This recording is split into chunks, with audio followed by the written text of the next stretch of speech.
మీ ఇల్లు ఎప్పటికీ పటిష్టంగా ఉండాలనుకుంటున్నారా? కాన్ లైఫ్ కెమికల్ తో ఇది సాధ్యం. ఈ నెంబర్‌ను సంప్రదించండి. నమస్కారం సార్. నమస్కారం. ఎందుకు సార్ మీ మీద అంత టార్గెట్ చేయడానికి ఏంటి? ప్రధాన కారణం ఏంటి? అంటే చాలామంది మంత్రులున్నారు, చాలామంది సింపథైజర్స్ ఉన్నారు. పార్టీకి బ్యాక్ ఎండ్‌లో చాలామంది వ్యాపార సంస్థల అధినేతలు కూడా సపోర్ట్ చేస్తూ వచ్చారు. ఒక్క నారాయణ గారి మీదనే ఎందుకు ఇంత ఫోకస్ పెట్టారు? అంటే నేను యాక్చువల్‌గా పార్టీకి లాంగ్ పీరియడ్ నుంచి అసోసియేట్ అయ్యున్నాను. మీకు తెలుసు. అమరావతి రాజధాని ఎలా చేసింది, ఈ రాష్ట్రంలో మున్సిపల్ అది ఎలా చేసింది, అన్నా క్యాంటీన్స్ కావచ్చు, ఇవన్నీ కూడాను. నేను మినిస్టర్గా ఉన్నప్పుడు నా పోర్ట్ఫోలియో వరకు మీకు అందరికీ తెలుసు ఎలా చేసింది. అందువల్ల తెలుగుదేశం పార్టీకి ఆయనకి ఉన్న కొద్దిమంది అంటే ఉన్నవాళ్ళలో కీలకమైన వ్యక్తి అనేది తెలుసు. కీలకమైన వ్యక్తుల్ని పక్కకు పంపించాలనేది వాళ్ళ టార్గెట్. సో ఇంత టార్గెట్ చేసినటువంటి నారాయణ గారి మీద అనిల్ కుమార్ యాదవ్ మీసాలు తిప్పారు, తొడలు కొట్టారు, ఛాలెంజ్ చేశారు, రెడీ అన్నారు. మరి ఏమంటారు ఇప్పుడు అనిల్ కుమార్ యాదవ్ గారు? నరసరావుపేటకి ఆయన ఎంపీ అభ్యర్థిగా వెళ్ళిపోయారు కదా. అసలు నేను ఎప్పుడూ ఆయన కామెంట్ చేయలేదు. ఎందుకంటే 2014-19 దాకా నేను మినిస్టర్గా ఉంటే అసలు వాళ్ళని ఎప్పుడు నేను క్వశ్చన్ చేయాలి. ఎందుకంటే ప్రజలు ఎవరికైతే పరిపాలన ఇస్తారో వాళ్ళ చేతిలో బడ్జెట్ ఉంటుంది. నేను మంత్రిగా ఉన్నప్పుడు నా శాఖకు సంబంధించిన రాష్ట్ర బడ్జెట్ నా శాఖ నా చేతిలో ఉండింది. అదేవిధంగా మున్సిపాలిటీలో వచ్చే ఏదైతే ట్యాక్స్ ఉండే అవి కూడా నా చేతిలో ఉండింది. ఎందుకంటే మేము ఆర్డర్స్ చేస్తే ప్రజలకు సేవ కానీ డెవలప్మెంట్ కానీ చేసేవాళ్ళం. కాబట్టి ఎవరైతే పరిపాలన చేస్తారో వాళ్ళు ప్రజలకు సేవ చేయాలి. వాళ్ళ పని అది. ప్రతిపక్షంలో ఉండేవాళ్ళు ఏంటంటే క్వశ్చన్ చేయాలి. ఆయన ఎంతసేపటికి నన్ను కామెంట్ చేసేవాడు. నేను ఒకటే చెప్పాను, నా పీరియడ్లో నేను చక్కగా డెవలప్ చేశా, ప్రజల కళ్ళ ముందు అవుతుంది, ప్రతి ఒక్కరు చర్చించుకుంటున్నారు. దానికి అసలు డిబేట్ ఎందుకు? ప్రజలే చర్చించుకుంటున్నప్పుడు. సో అంత అభివృద్ధి చేసినటువంటి నారాయణ మంత్రిగా నెల్లూరు సిటీని, నెల్లూరు రూరల్ని, నెల్లూరు నగరాన్ని ఓవరాల్గా చూస్తే మరి ఎందుకు ఓడించారు ఇక్కడ ప్రజలు? ఒక ఛాన్స్ అనే దాంతో పోయారండి. ఎందుకు పోయానండి? ఇప్పుడు కూడా ఎక్కడికి పోయినా చెప్తున్నారు, సార్ గతంలో మేము మీకు ఓటేయలేదు, ఒక ఛాన్స్ అని వేసాము, ఈసారి ఖచ్చితంగా మీకే ఓటు వస్తామని చక్కగా ప్రజలు చెప్తున్నారు. అంతేనా? లేదంటే మీ పార్టీ వాళ్ళే మీకు వెనకుండి పక్కనుండి వెన్నుపోటు పడిచినటువంటి ఆ పరిస్థితుల వల్లే ఏముండవండి అవన్నీ. అంటే పుకార్లు ఒకరి మీద ఒకరు పడక చెప్పుకుంటుంటారు అవన్నీ.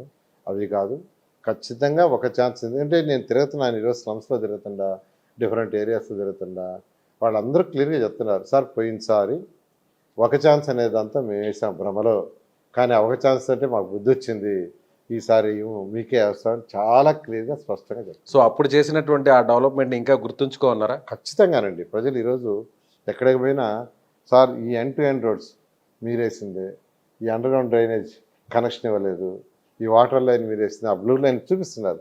అక్కడ పార్కులు తిరిగిపోతే ఈ పార్కులు మీరు చేసినాయి సార్, జిమ్ పెట్టారు, అవన్నీ మెయింటైన్ చేయట్లేదు. ఇట్లా వాళ్ళు ఎక్కడికి పోయినా కానీ చూసి, ఎందుకంటే ప్రజలు ఖచ్చితంగా సేవ చేస్తే గుర్తుపెట్టుకుంటారు అనేది అవే నిదర్శనాలు. సో అంత టార్గెట్ పెట్టినటువంటి నారాయణ గారి మీద ఒక బలమైన అభ్యర్థిని పక్కకు తప్పించి ఒక సాధారణ వ్యక్తికి బరిలోకి తీసుకురావడం వెనుకున్నటువంటి వ్యూహం ఏంటంటారు? అంత ఈజీగా వదిలిపెడతారనుకో? అంటే ఒకటేనండి, వాళ్ళ స్ట్రాటజీ వాళ్ళకు ఉంటుంది, మా స్ట్రాటజీ మాకు ఉంటుంది. ఇప్పుడు కూడా పార్టీలు ఎవరి స్ట్రాటజీని వాళ్ళు ప్లాన్ చేసుకుంటారు.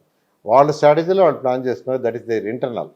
మా స్ట్రాటజీలో మేము ప్లాన్ చేసుకుని ముందుకు పోతాం. సో మీరైతే ఫ్రీ అయిపోయారు, ఎక్కడ కూడా రిలాక్స్ అయిపోయారు. సో అభ్యర్థి చాలా అనుకున్న స్థాయిలో బలంగా లేడు కాబట్టి గెలిచేసామనేటువంటి ధీమాలు ఎక్కువగా ఉన్నారు అనేది బయట చెప్తున్నటువంటి మాట. నేను ఈరోజు మార్నింగ్ 7 నుంచి 11:30 దాకా ప్రజల్లో తిరుగుతున్నానండి. మార్నింగ్ 7కి వెళ్తున్నాను, అప్ టు 11:30. అదేవిధంగా ఈవినింగ్ 4 నుంచి నైట్ 10 దాకా ఈరోజు కూడా పబ్లిక్లో తిరుగుతున్నా. 60,000 హౌసెస్ని కంప్లీట్ చేశాను. మిగతావి కూడా ఎలక్షన్ లోపల కంటిన్యూ చేయడానికి తిరుగుతున్నా. ఎక్కడ కూడా రిలాక్స్ కాల. మా వాళ్ళని ఎవరిని కూడా రిలాక్స్ కానిటోళ్ళ. మా వాళ్ళు ఏమంటున్నారంటే, మీరు నిద్రబారు మమ్మల్ని నిద్రబారు అనే డైలాగ్లో వచ్చారు. వాళ్ళు కూడా కష్టపడి ప్రతి కార్యకర్త చేస్తున్నారు. కాబట్టి ఖచ్చితంగా మంచి మెజారిటీతో ఈరోజు నెల్లూరులో సిటీ కానీ రూరల్ కానీ 10 కాన్స్టిట్యున్సీ గెలుస్తాం. ఎంపీ కూడా గెలవటం జరుగుతుంది. అదేవిధంగా అంటే సిటీ అభ్యర్థి, వైసీపీకి సంబంధించినటువంటి సిటీ అభ్యర్థి వల్లే వేమిరెడ్డి ప్రభాకర్ రెడ్డి కూడా వైసీపీని వీడి తెలుగుదేశం పార్టీలోకి వచ్చారు. సో ఇప్పుడు ఒక రకంగా చెప్పాలంటే ముస్లింల వ్యతిరేకులు తెలుగుదేశం పార్టీకి సంబంధించినటువంటి అభ్యర్థులు అనేటువంటి ఆ లైన్ని ఎక్కువగా హైలైట్ చేస్తున్నారు. దానిపై మీరేమంటారు? వేమిరెడ్డి ప్రభాకర్ రెడ్డి రావడానికి కారణం అది కాదండి. ఎందుకంటే నేనే ఆయనతో మాట్లాడింది, నాతోనే ఆయన మాట్లాడింది కూడా ఫస్ట్. యాక్చువల్గా మా పార్టీ అధినేత ఇచ్చిన ఆదేశం ప్రకారం ఆయన ఒకటే అన్నాడు, నాకు పార్టీలో గౌరవం కావాలా నారాయణ, నీకు చంద్రబాబు నాయుడు గారు చాలా గౌరవిస్తున్నారు మాకు తెలుసు, నేను కూడా వైఎస్ఆర్సీ పార్టీ చాలా చేశాను, కానీ మాకు గౌరవం లేదు, ఇంటర్వ్యూ కూడా ఉండదు. అదే నీకైతే డైరెక్ట్గా వెళ్ళిపోతావు, ఇంటర్వ్యూ అవసరం లేదు, అవసరం లేదు, ఒక ఫోన్ కాల్ చేస్తావు, పిఎస్కి వెళ్తావు. నీకు ఆయన ఎంత బిజీగా ఉన్నా నీకు ఇమీడియట్గా మాట్లాడతాడు. మాకు అటువంటిది లేదు. నాకు కావాల్సింది కేవలం గౌరవం. నాకు డబ్బు అవసరం లేదు, నాకు బోల్డంత డబ్బు ఉంది, ప్రజాసేవ చేయటం కావాలా. మా పార్టీలో ప్రజలకు సేవ చేయడానికి అసలు ఆస్కారం కూడా లేదు. అదే నెల్లూరులో 2014-19 దాకా నువ్వు మంత్రిగా ఉండి నెల్లూరుని బ్రహ్మాండంగా డెవలప్ చేసావు. ఈరోజు ప్రతి ఒక్కరూ నిన్ను అప్రిషియేట్ చేస్తున్నారు. నేను కూడా నెల్లూరు పార్లమెంట్కి చేయాలనే కోరిక ఉంది, అందువల్ల నేను వస్తున్నానన్నారు. అదే మా నాయకుడికి చెప్పాను, మా నాయకుడు తీసుకురమ్మన్నారు, తీసుకుని మాట్లాడాము. ఆ విధంగా ఆయన పార్టీకి రావడానికి కారణం ఏంటంటే ప్రజాసేవ చేయడానికి వచ్చాడు, కానీ వేరే కారణాలన్నీ అక్కడక్కడ చెప్పేని వాడు పుకార్లు క్రియేట్ చేస్తున్నారు. కేవలం ఆయన మీద ఒక అవ్వండ వేయటానికే చేస్తున్నారు, కానీ వేరేది కాదు. 2019కి ముందు ఇదే వీపీఆర్ పార్టీలోకి రావడానికి 3 సార్లు ప్రయత్నిస్తే ఆ 3 సార్లను కూడా కుదరనీయకుండా చేశారు మీ జిల్లా నాయకత్వం, అందులో మీరు కూడా ఉన్నారనేది వైసీపీ చేస్తున్నటువంటి విమర్శ. ఇప్పుడు ఎందుకు ఆయన్ని హక్కున చేర్చుకున్నారు? అంటే బలమైనటువంటి అభ్యర్థులు లేరు కాబట్టి లోక్సభలో వీపీఆర్ని తీసుకున్నారు తప్ప వేరే కారణం లేదు అనేది వైసీపీ చెప్తోంది. అంతకుముందు ఎప్పుడు ట్రై చేయలేదంటే నేనైతే యాక్చువల్గా ఎప్పుడు కలవలేదు కూడా ఆయన. యాక్చువల్గా నేను కలవలేదు. ఎప్పుడైనా ఎయిర్పోర్ట్లలో లాస్ట్ 5 ఇయర్స్లో ఒక 4-5 సార్లు కలిసి ఉంటాడేమో, అంతకుముందు ఎప్పుడు నేను ఆయన ఇంటికి కూడా పోలేదు యాక్చువల్గా. ఈ మధ్య యాక్చువల్గా అంటే ఎప్పుడైతే మా పార్టీ ఆయన యాక్చువల్గా ఇలా ప్రజాసేవ చేయాలా, నీలాగా నాకు కూడా చేయాలా, మంచి పేరు తెచ్చుకోవాలని అన్నాడు, అప్పుడు నేను కాంటాక్ట్ చేయడం, తర్వాత మా నాయకుడితో చెప్పడం జరిగింది. సో ఒక రకంగా ట్రబుల్ షూటర్ లాగా వెంటనే వీపీఆర్ని పార్టీలో తీసుకొచ్చేసారు. అయితే ఆ ఖచ్చితంగా సమస్యని క్లోజ్ చేశారు. ఖచ్చితంగా చేయాలి. ఎప్పుడైనా కానీ పార్టీలో ఉన్నప్పుడు పార్టీలో నాయకుడికి చెప్పడం, నాయకుడు చెప్పిన ఆదేశాల ప్రకారం చేయడం చేయాలి.